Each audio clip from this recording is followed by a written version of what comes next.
A few years ago, I was walking with a friend in the Muir Woods, which is just close to San Francisco.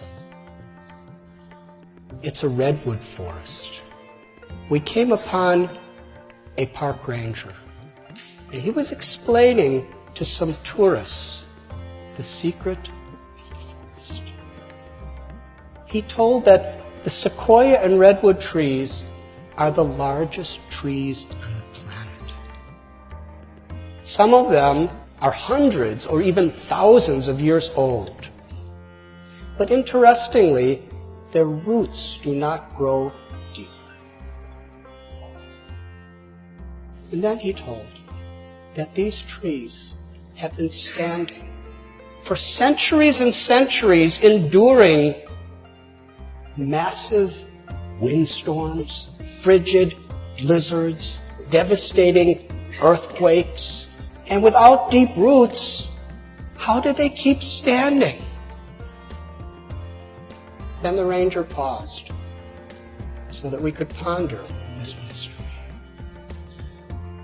And then he went on to reveal to us the underground secret of the redwood forest.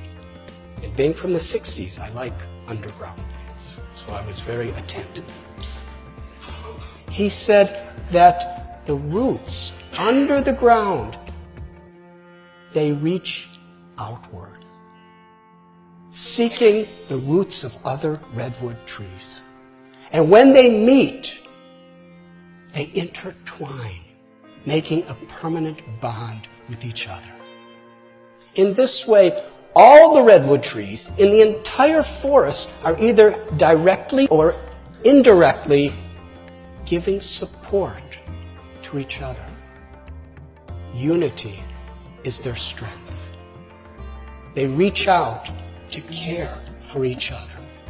And even the little newborn baby redwoods, its little tiny roots, are given shelter by the ancient giants.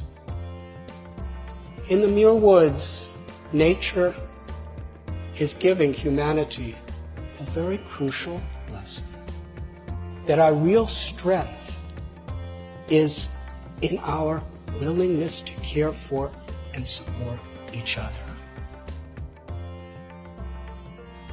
We are caretakers of divine property. Wisdom is to understand the simple universal principle that in giving we receive. By getting things, we make a living. By giving, we make a life. The spiritual evolution of a society can be understood when people love people and use things.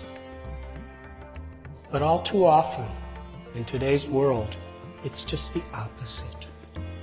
People use people. And they love things.